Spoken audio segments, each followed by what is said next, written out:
I'm talking to Deirdre Quigley Farrell, who lives in Inchicore and is originally from the ranch. Deirdre, we're talking about all your years here, about the history of Inchicore. Well, I'd just like to say that I always say my breed seeding generation are from Inchicore, Kilmainham and around that area, and all around the old Puck. People, the newer people now wouldn't know even where the Puck was. So, well, my grandmother, Ellen Conroy was her name, and she was born in 1876 in Abercorn Terrace, and her father was a train driver, and to get one of these houses, of course, you had to work in the railway. You couldn't get one of these houses, so he was a train driver, and he lived in 5 Abercorn Terrace, and she had 8 children. And unfortunately he died only in his 50s, and it meant that my grandmother Margaret, my great grandmother Margaret, had to get out and go down the ranch. And we went down to where there were 16 beautiful cottages called St Mary's Terrace. Unfortunately they're not there now, but they were absolutely lovely. And she had 8 children, and it was very sad because when you got one of the CIE houses, they were known actually as the cottages. It's CIE estate now, but they were known as the cottages. You had to sort of leave to make room for a train driver or a fireman or an inspector. So we got St Mary's Terrace, and she was very happy there. And but the sad part was when her husband died, when she was in Abercorn Terrace, all the children and all had to get out of the house. So you had to look for another place. So she got the ranch. So we were there in 5 St Mary's Terrace. So my grandmother and her sister all worked in the CIE sewing class. Now that was belonged to, we were under the Great Southern and Western Railway rule at the time, and we were all, she was a tailoress. So my mother worked there as a tailoress, and I worked there. And my grandmother and worked there, and our sister. Growing up in the ranch was absolutely a lovely place.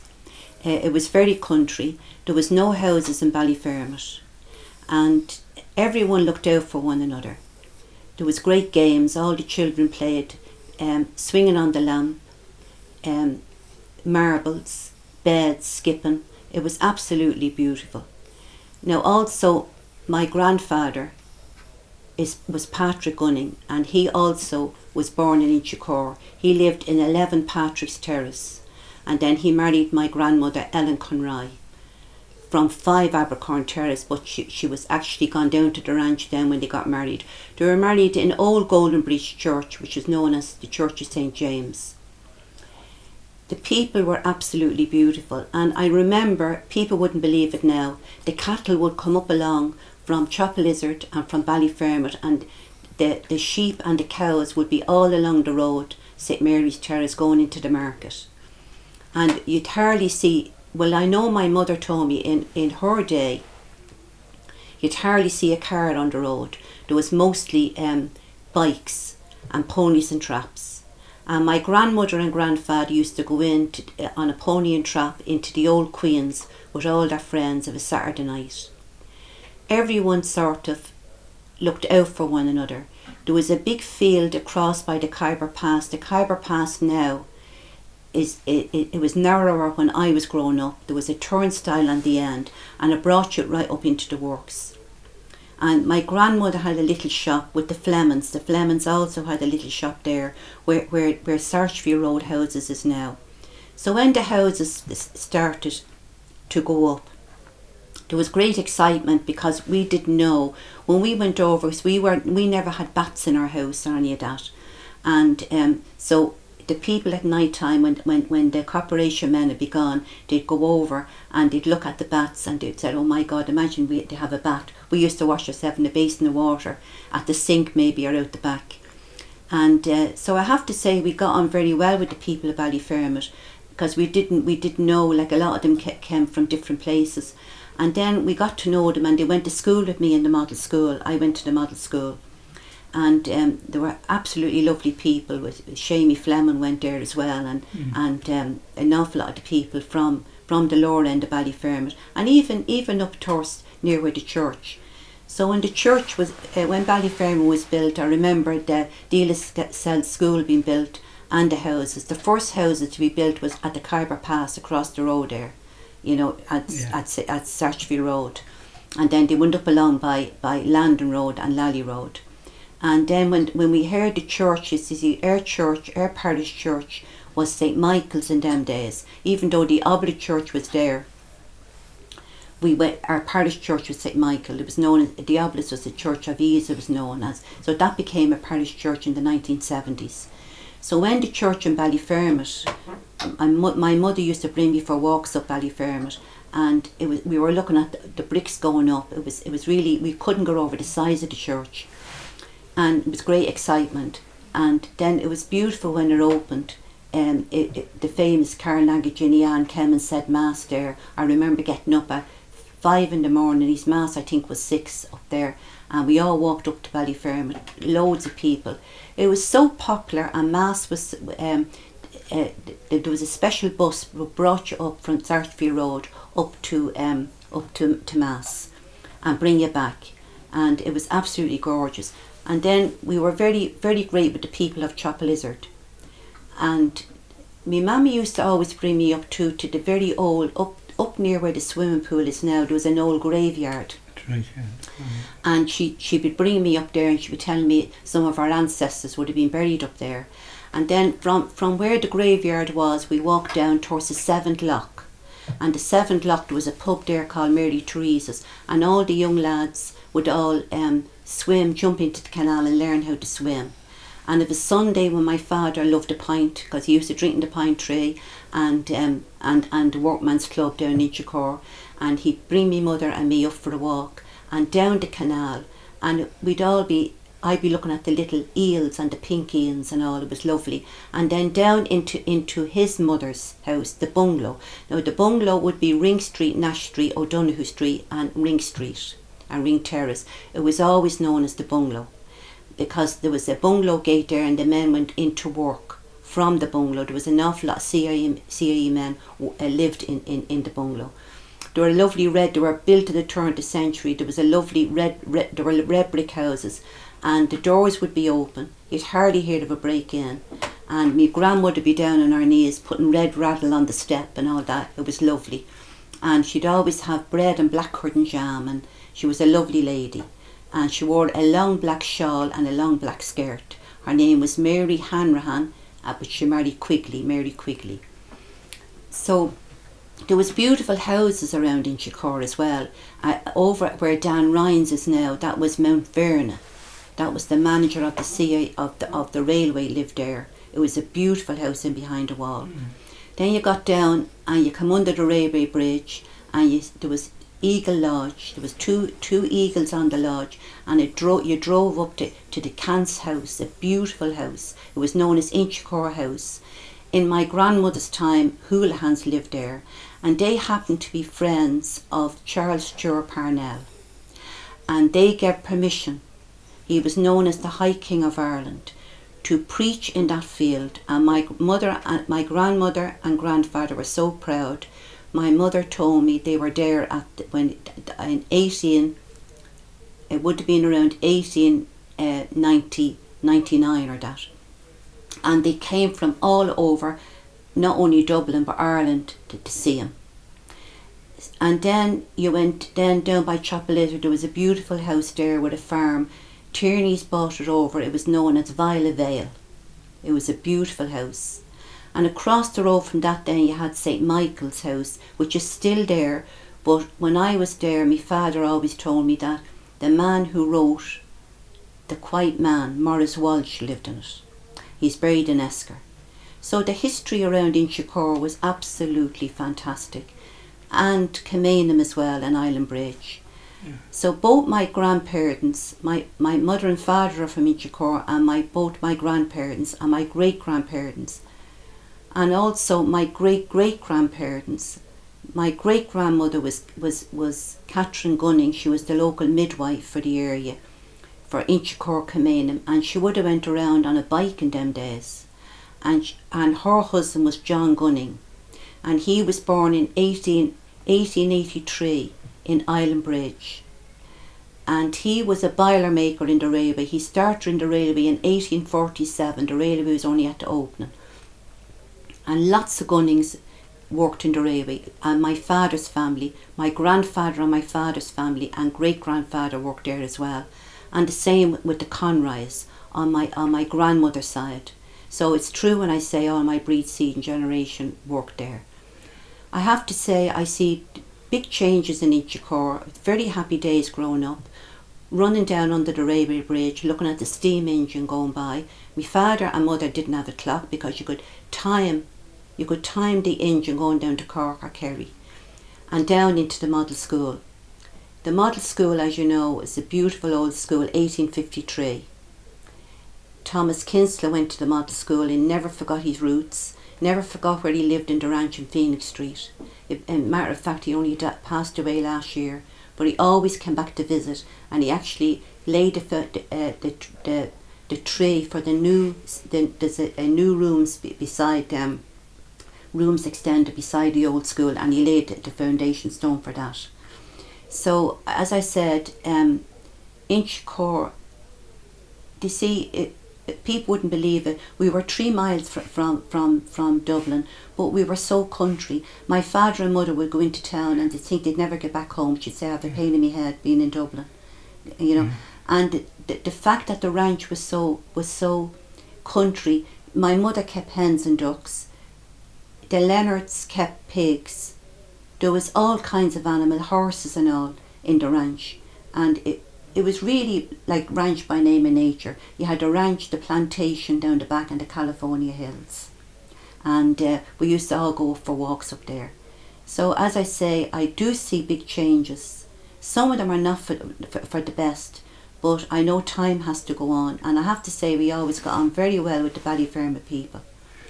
Could I just ask you something yes. there now about that? Yeah, they were not...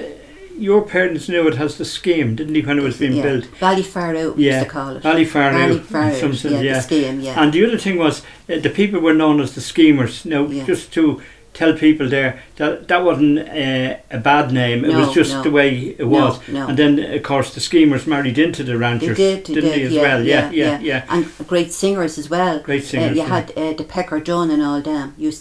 And I remember the Fury brothers and our mother and our father, actually.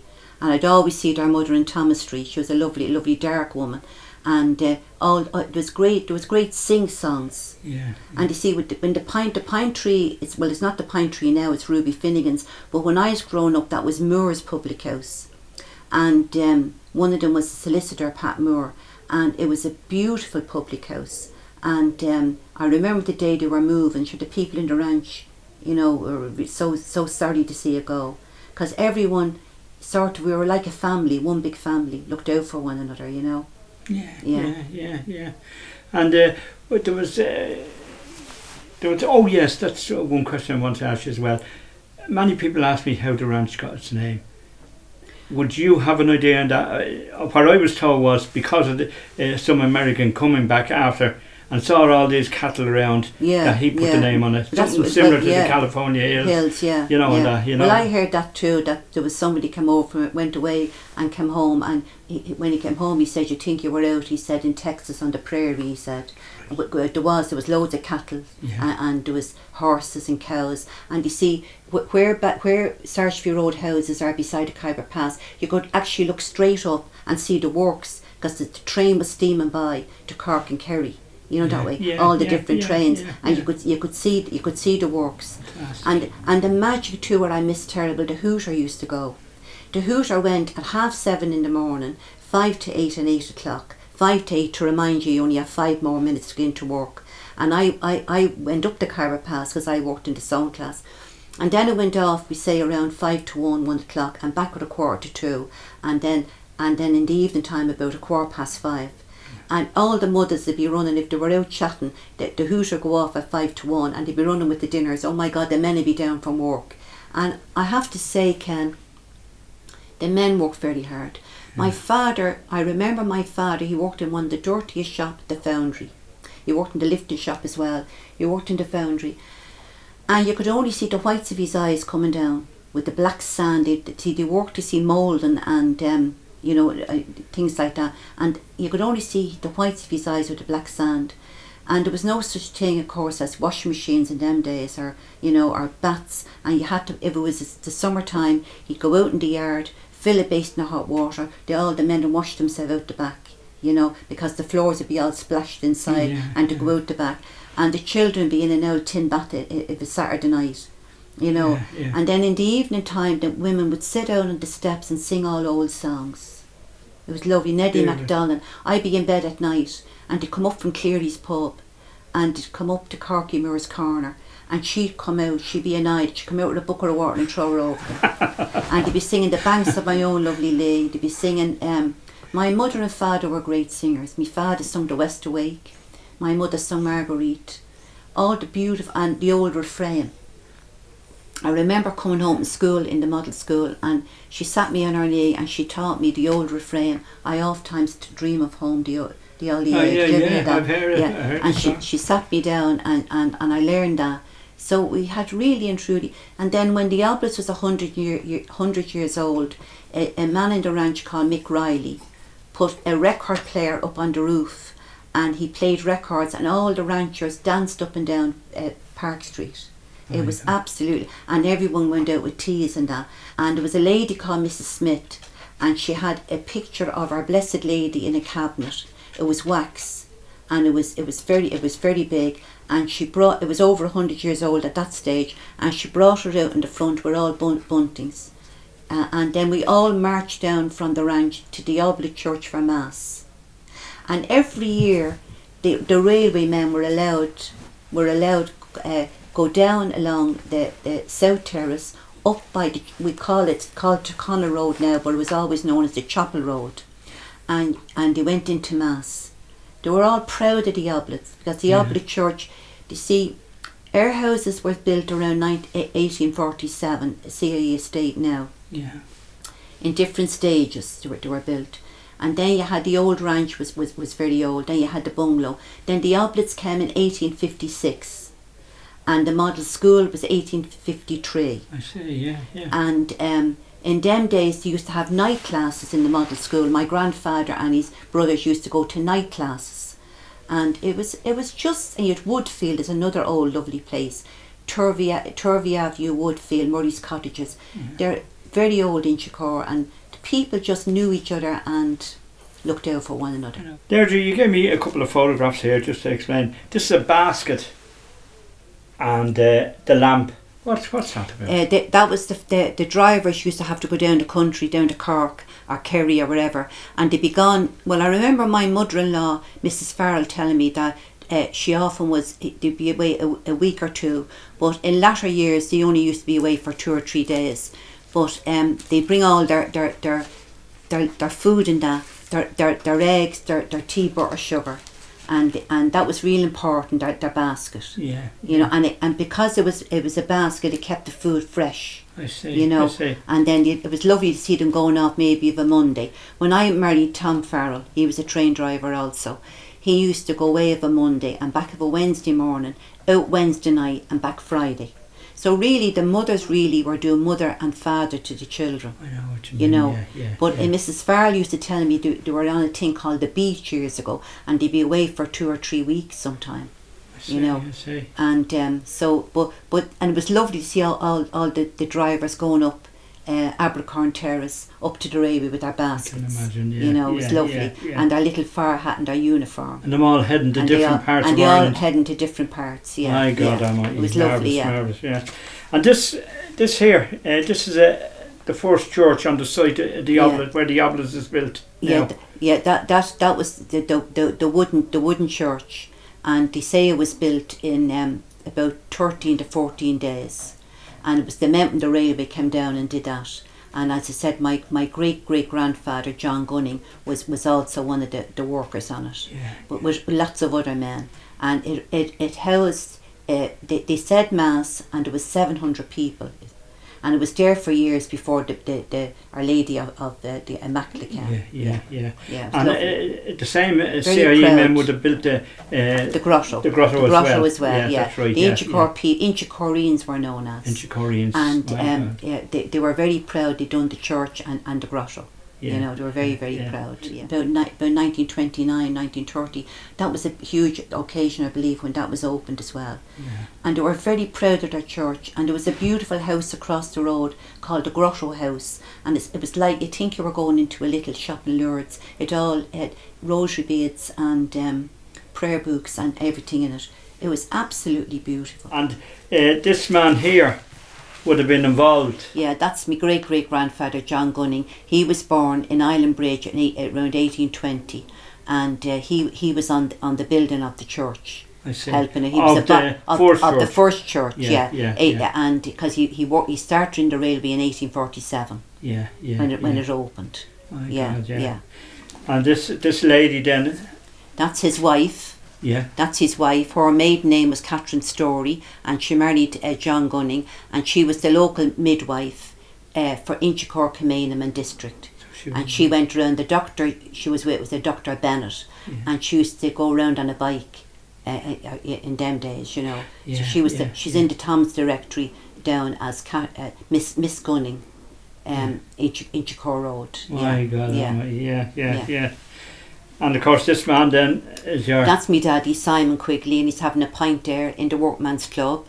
He loved an old pint of Guinness, and he was a great historian. My father was great. My mother was too. My father would stop at the two of them be talking for...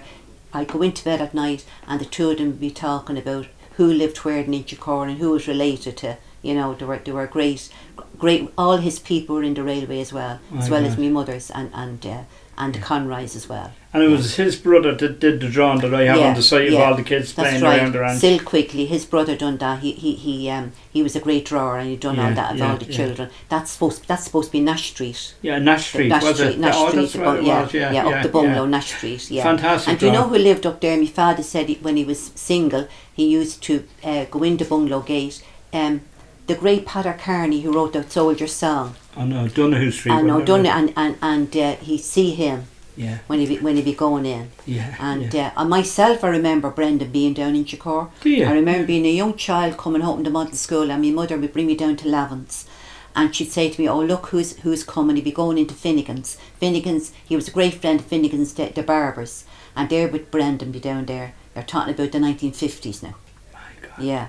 Yeah. There was great characters around. Oh, yeah. Great characters. Yeah, as I said, it was a lovely place, and you had your milkman to the house, and the cream would be real thick on the milk, you know, and your bread man would come to the door, and then the plots. I forgot to mention the plots. Yeah. The plots over at the ranch where Bedoni Court is now. We all got our cabbage, our potatoes, our lettuce, and all there, and then you had the Liffey Hill. We went down the Liffey Hill and looked for watercress. All along the Liffey, it was a beautiful walk, and all the people would be down swimming in the Liffey. And then Concolbert Road, I remember when all the travellers used to be up along that.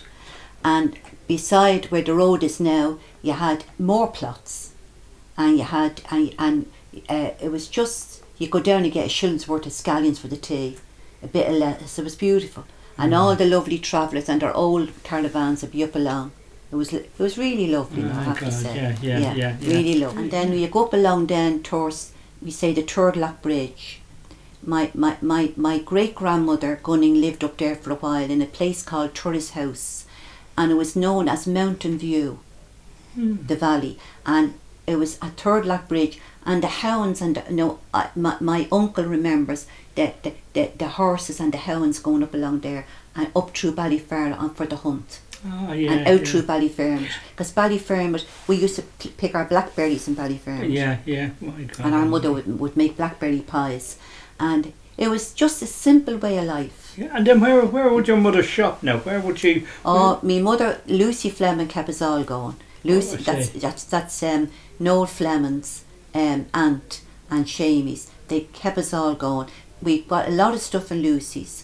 And then we used to go into Thomas Street. My mother, and I still to this day love Thomas Street, Meath Street and Thomas Street. And then she'd bring me in she'd bring me into the little grotto on John's Lane. So I still go in there. So an awful lot of the people, even my father told me, they used to buy, the tram only went to a certain place in Inchicore, and they used to come down from the bungalow, and the women would have the pig's cheeks and the pig's legs in a little trolley, and then the boys would go down and help their mothers with the bags, because the tram only went to a certain distance. And would your mother have? I have the ration book up on the side that Mrs. Fleming had, Lucy Fleming had, and how they paid by the week. That's or right. the month. My mother or something. had a book, and she was the same. What she paid every week, people in the ranch got their tea, butter, sugar, and you paid at the end of the week. And if a Christmas, Lucy and her aunt before her gave for a Christmas present, they'd always give a Christmas candle or a big load of tea for a Christmas box. They were lovely. Or if anyone died, they'd run down to you with a bit of black. See, in them days, you had to wear. You were in mourning for a year. Yeah. And if you didn't have black, you put a diamond on your arm, a little diamond, and then you put a card on the door. All that's finished. You pull down the blinds. You turn mirrors around. You cover the mirrors. The telly be turned off. Well, in them days, you'd no telly. But latter year, and you'd cover the mirrors. It was just an old tradition, they say, And in them days, I remember going in to see the corpse, even though we'd be all kids, and sometimes we wouldn't understand, we'd be tittering and laughing and all that. And the corpse was laid out, not in a coffin, laid out on the bed. And then in a habit. You didn't wear your own. You didn't wear your own clothes. Just you got a habit. If it was a man, it'd be a brown habit, and a woman would have a blue, or a Blessed Lady. And the lady used to get them off was a girl called, facing the model school, Maria McDermott. She sold the habits, and a lot of the people were buried in Blue Bell. Blue Bell is a very old graveyard. A lot of people buried in James Street. It was for Catholics and Protestants as well. And so it was really. And then Cantsfield, I remember playing there, and with Jack Stones and running around, and it was beautiful. And unfortunately, it's gone now. Liffey Gales is there now, but at least there's something there for the children. And could I just bring you back then to the nuns in Sevenoaks? Oh yeah, the nuns were very important. I remember when they came, because that big house, my grandmother remembers people lived in there, and they'd be driving up at night in ponies and traps up to that house. So the nuns came in around the late 40s, very early 50s, and there was a particular nun there who was very good to an aunt of mine, and her daughter Dolores. Her name was Sister Fergus, and she was about 6 foot tall, and she'd come in to my Aunt Eileen, who was very, very sick at the time, and that was my mother's sister, and she used to look after her daughter Dolores. Dolores is my first cousin, and we lived together. And it was absolute. The nuns there were lovely. There was a little sister Therese there as well, and they used to give little teas for the old folks and all. It was a beautiful house, really. And the house beside that was Floraville. And my mammy used to buy our hens there of the man called Mr. Smallhorn, was his name, and he used to rear these chickens and then sell them. It's the CAE took it over in years. There was the odd big house here and there. It was beautiful, really lovely. And most of these big houses would be farmlands, would they? They would have a lot of land. They would be doing. And they'd have their own vegetables. You'd see flowers, but it was mostly vegetables, hens and ducks and all that. It was really lovely. I love feeding the hens and going out. And my mother would say to me, "Now, Deirdre, you can't play ball now against the shed. The hen is hatching." And it just took about 2 weeks for the hen to hatch. And then you could get maybe, you'd put about 12 eggs underneath. You might get 6 cocks. And one day, my mother had to send my father in the railway. All the cocks start fighting. And with no phone in them days, and there was some man going up the Carver Pass. So you tell Simon to come down. The cocks are eating each other, honest to God.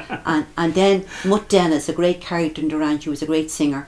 He'd come down, and my mother would never twist it. She'd never kill her own fowl, but she'd get Mutt Dennis, and we'd go up the garden, and we'd be afraid of her life. At Mutt. Twisting the neck of the cocks, and then we'd pluck it. I remember plucking them while they were hot. You had to pluck them while they were hot to get the feathers out, and my mother then would cook them.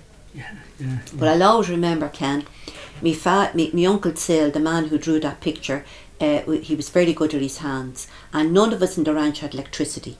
And my mother never got electricity till about 1956. And my father said, Sil is coming down to put in. Now, do you remember the old 2-pin plugs? I do, oh, sacred heart. And anyway, there was one for 4 rooms.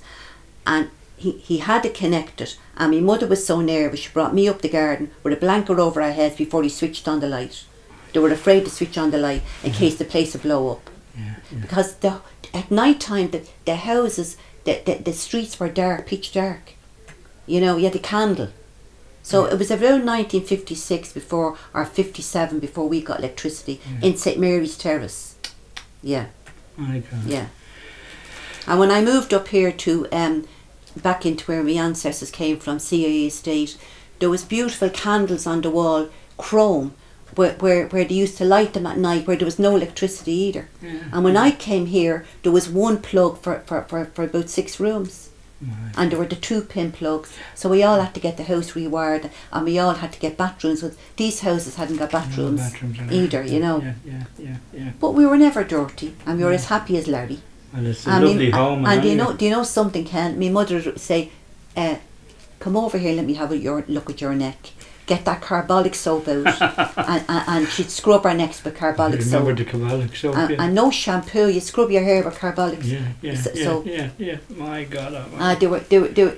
I often think of them all. I made their soul rest in peace. They hadn't got an awful lot, but they were lovely people. They were lovely people. Deirdre, you mentioned here about a picture here, a newish picture, as you say yourself, with a load of men in it, and that's the picture there of men working on in the works. What's that about?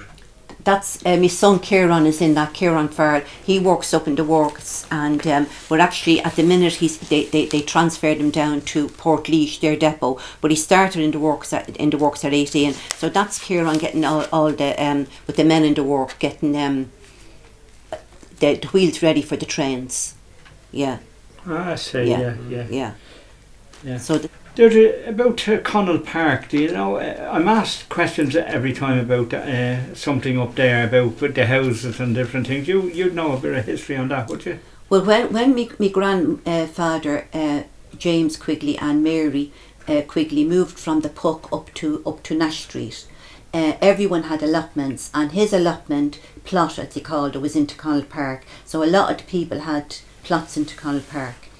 So my father used to tell me the story. The rebellion broke out in 1916, and all the men would take the children to help them. My father was great at the garden, potatoes and cabbage and all that. So word came to Inchicore that the rebellion broke out, and of course all the men left the children, and the women were going mad, and went down to Cleary's pub for a pint. And left me father and all the minding a 4-stone bag of potatoes, and all the children were crying, and where's your father's? And they were down in, it was Guinan's Den pub down in Chicago, and all the women were given out. So me father used to tell me that when his father told him that outside Cleary's pub there was an old lad playing a gramophone. And he'd say to all the men when he'd have a few jars on them, "Are you Irish or not? Are you going over to fight? Are you fighting for England?" And of course some of the men, my father told me, didn't know what they were doing. They signed the paper, and had to go over to England to fight. I see. And then air rebellion broke out, and they said there was a lot of them over there. Yes. So he used to sit outside with a gramophone, singing "It's a Long Way to Tipperary," playing "A Long Way to Tipperary," and of course the fella come out and say, "Yeah, I'll sign up," you know, it's sort of this sort of thing. And my grandmother was telling me, and my uncle Sean told me that when there was a big explosion up on the Nace Road, lots of young people, Curtis was one of them, and she was into Connell Park digging with a sack again, and the explosion was that loud, it knocked the potatoes and all over out of the bucket. That was people. It was an ambush. It was up there in about, I'd say it was around the early 20s. I see. Yeah. It was unbelievable. Yeah. And it there was a lovely. My father went to the chapel school it's gone the Obelisk School now, but it was known them days. It was a different school, the Chapel School, and I have to say, I also would like to remember Joseph O'Brien, who wrote the lovely book Inchicore Camaineman District. An Inchicore man too, lived in South Terrace, and also his people lived in number 1 St Mary's Terrace, Duranch, and he only passed away there a few months ago. So he was great. He helped us all with history, and Yes, he was a lovely man. But the history in Inchicore is just something else, really and truly. I would like to mention there's so many famous people around the Inchicore area, Camaineman District. The great Kathleen Mills. She was born in 31 South Square and lived in number 1 Abercorn Terrace for years. Her record is not beaten, 15 All-Ireland medals. They say she's more than Christy Ring. She has 21 Leinster titles and cups. She was absolutely fantastic, and she went to live up on the Nace Road. Unfortunately she died, but she was one of the greats, Kathleen Mills. Yeah. Grand, thanks. Could I just ask you one more question, and that was, say the 1950s, before the house was built and you walked up Ballyfermot, as we know, it would be Sartry Road I suppose, all the way up, but you walked up towards Ballyfermot. What was along that road then? You had Markovich Park on one side, and it wouldn't have been. It wouldn't have been there. You see, I remember the Tin Hut. The Tin Hut, yeah. And you see, when the end of Ballyfermot opened up and the people started moving up, they opened up the little Tin Hut up at Markovich Park, and it was full with people. It was absolutely lovely now, and lovely people, and everyone, as I said, looked out for one another. But most of it was just fields and blackberries. You know, that sort of thing. And loads of people went for walks up along where the church. See, it was Par Rafters farm was up there. Yeah. And people used to walk up that way. You know. I know. And then there was an old castle at Ballyfermot Castle. And then, as I said, down where the swimming pool is now, you went where Chapel is. It was one side, and then up to the Seven Lock was the other side. Up that way where the old graveyard was. But it was all fields. The odd house here and there, all fields. Yeah, my God. It was absolutely lovely. Yeah. And my uncle Sean worked on them houses when they were built in the late 40s, early 50s. He worked on them. Sean Quigley worked on them. Yeah. And I think we'll end it there, Deirdre. You have to hit us with so much information. Firstly, I want to thank you as well. I was just making out there the other night. We met 20 years ago in James Fleming's house. And you helped me with a couple of books that I wrote, and I want to thank you for that. The first people I come to if I want to know anything about Inchicore is yourself and Seamus Fleming. And we're even connected through marriage. Now we found out we're connected, that's right. Yeah. That's right. But I want to thank you, Ken, because you're always a very nice person, and your wife Therese as well. And the gentleman you have with you, Sean is very good as well. And if I can only help in any way, that was one of my favourite subjects in the model school. I went to the model school, was history. And I got her out, my mother and father, they were very much into it. And I want to thank you so much. It's a terrific. And I hope people enjoyed the old. We were poor but blessed. And what about George? We have to mention George. That's my son. Here, George. That's my late son, Thomas's dog, George. Here, George. Hey, George, come on up. Come on up. He's eating. Come on up to Nana. No, look, he's seen on camera, so that's George. There's George. I want to thank George as well for being so good. So quiet. That's thank George, Sean little angel. for this video. Thank you, Sean, so much. Thanks, Sean.